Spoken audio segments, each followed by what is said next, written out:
आणि मतचोरी विरोधातील मोर्चामध्ये राज ठाकरे यांनी आज तोफ डागली। निवडणुकीमध्ये मॅच फिक्सिंग झाल्याचा आरोप त्यांनी केला आणि निवडून येण्याची सोय आधीच झाली होती। जर आमदाराचा भाऊ सांगतो 20,000 मतं बाहेरून आणली तर सत्ताधाऱ्यांना सत्तेचा माज आहे हे स्पष्ट होतंय, असं वक्तव्य राज ठाकरे यांनी केले। अहो साधी गोष्ट आहे, 232 आमदार निवडून आल्यानंतर जर महाराष्ट्रामध्ये मातम असेल, महाराष्ट्रामध्ये जर समजा सन्नाटा असेल, महाराष्ट्रामध्ये काहीच नसेल, सगळे जर मतदार हे गोंधळलेल्या अवस्थेमध्ये असतील आणि सगळ्यांना जर आश्चर्य पडलं असेल, अहो निवडून आलेल्यांना चिमटे काढून बघत होते निवडून आलेले लोक की मी कसा आलो निवडून, पण निवडून आलेल्याची सोय अगोदरच झाली होती, त्याच्यामुळे त्याला माहिती नव्हतं की मी निवडून येणार।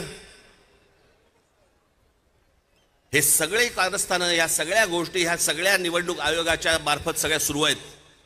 कशा निवडणुका लढवायच्या मला जरा सांगा भाई। जो मतदार उन्हातारामध्ये रांगेमध्ये उभा राहतो त्याच्या मतांचा अपमान नाही का? म्हणजे मतदारांनी मतदान नोंदवायचं, कुठेही करायचं, पण मॅच अगोदरच फिक्स आहे, त्याच्या मताला काय किंमत आहे?